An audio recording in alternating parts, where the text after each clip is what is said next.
السلام عليكم ورحمة الله وبركاته. مساكم الله بالخير شباب. اليوم عندنا فيديو جديد ومشكلة جديدة. المشكلة هي انه عداد البترول مش شغال. يعني شوف الحين هو على الوضع هذا، تعبي فل ما تعبي فل نفس الوضع. فغالبا هو ان العوام خربان، والعوام للأسف الشديد موجود مع الفيول بومب في التانك، ولا يمكن إزالة الفيول بومب إلا بتنزيل التانك. أنا ما راح أشرح هالمرة كيف تنزيل التانك، لأن شرحته في حلقة سابقة. اللي ما شافها شرفني يشوفها، هي الحلقة تبعت إصلاح مشكلة تعبئة الوقود. فراح أترك لكم الرابط في صندوق الوصف في الأسفل، وراح نبدأ من بعد ما ينزل التانك، ونشوف كيف نفك البمب ونركب البمب الجديد.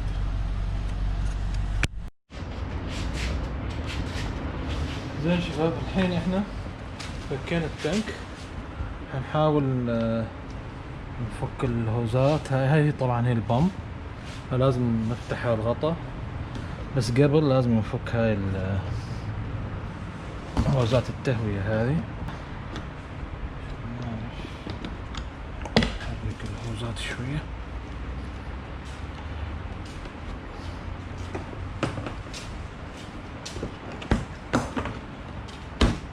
واحد. طبعا هذا الهوز مهم، اهم واحد اللي فيه ضغط البترول.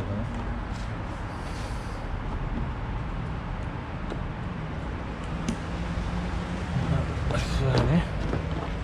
بعد كده احنا محتاجين نفك هذا اللوك. ان شاء الله يفك معانا بسهولة، لأنه له سنين.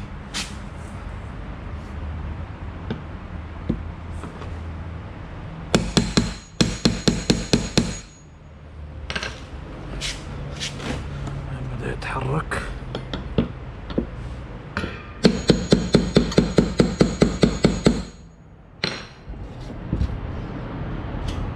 عليه شوية.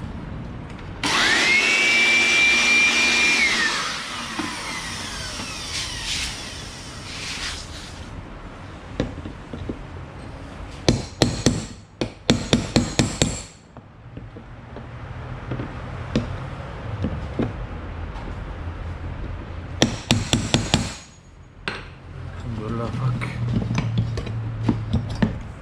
ممكن خطوة ثانية عشان ما ينزل وسخ تاني داخل البتاع.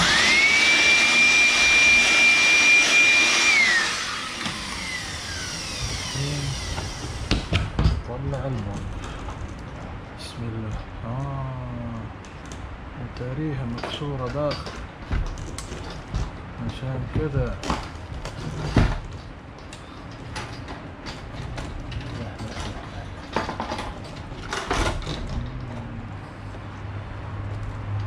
يا شباب البمب متدمرة داخل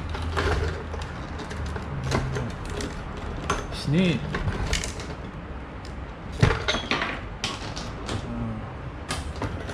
زين ما وقف علينا الموتور.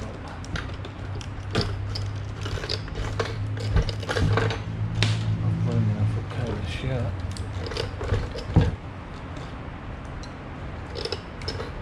تكسر.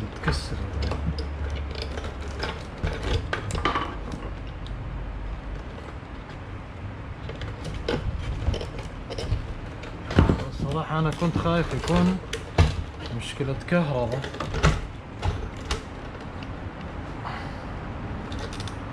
لكن إذا عرف السبب نبطل العجب. أفك الهوز هذا.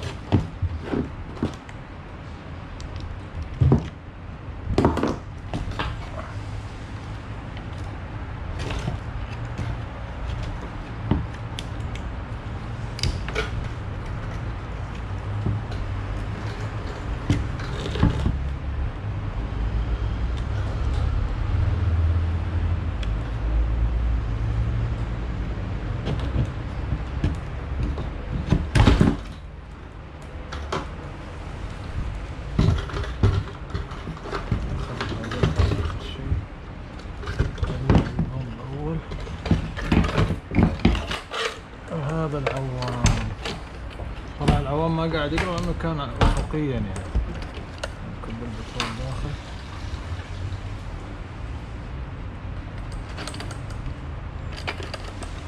نطلع الهوزات الباقية.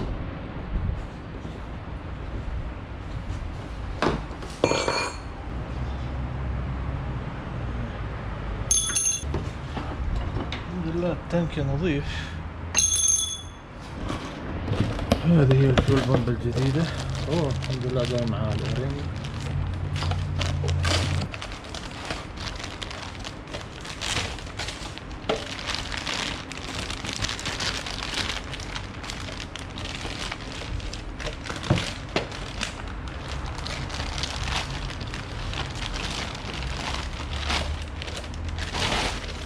هاي هي البامب الأصلية يا شباب.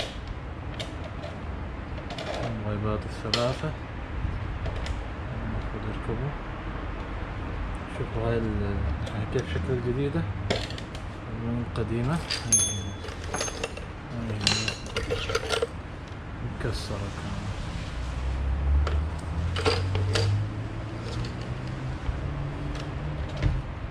احنا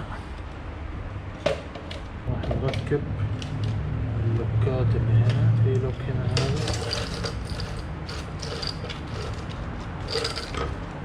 نركب هنا.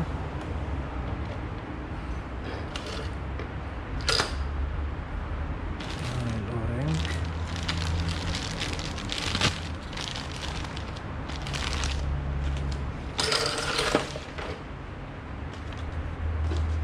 وهذا العوام. عندنا داخل التانك فيه هوزين، الهوز الصغير وهذا الهوز الكبير حق التهوية. الحين انا ايش راح اسوي؟ هاي ركبت الحمد لله. الحين باقي نركب الهوزين اللي داخل التانك.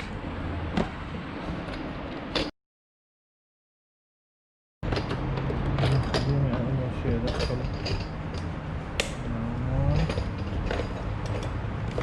بعدين تفرق زي ما قلنا.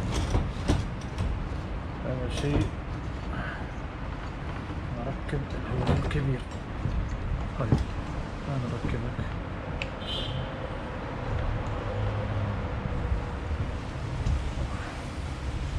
ما ادري شباب شايفين ولا لا.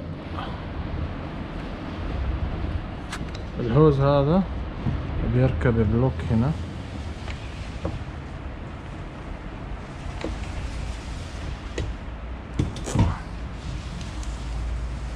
اوكي وهذا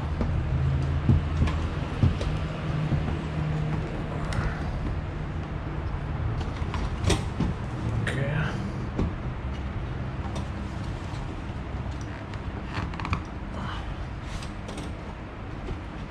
دخل معانا الحمد لله.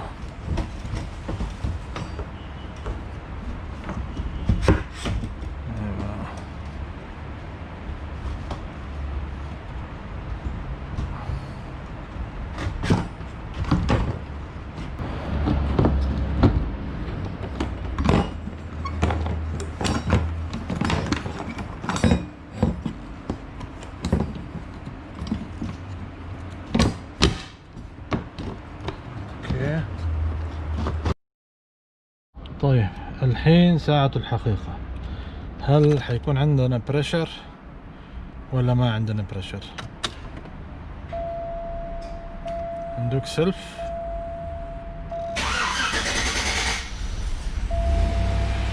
عاد العوام ما اشتغل. ليش؟ لانه ما في بترول ولا ايش؟ حنشوف، حنعبي ونشوف. يا شباب العداد اشتغل الحمد لله. السيارة ظللت. انتهى الموضوع بسلام. أتمنى أن تكون الحلقة قد عجبتكم وأفادتكم، ونشوفكم في حلقة جديدة إن شاء الله.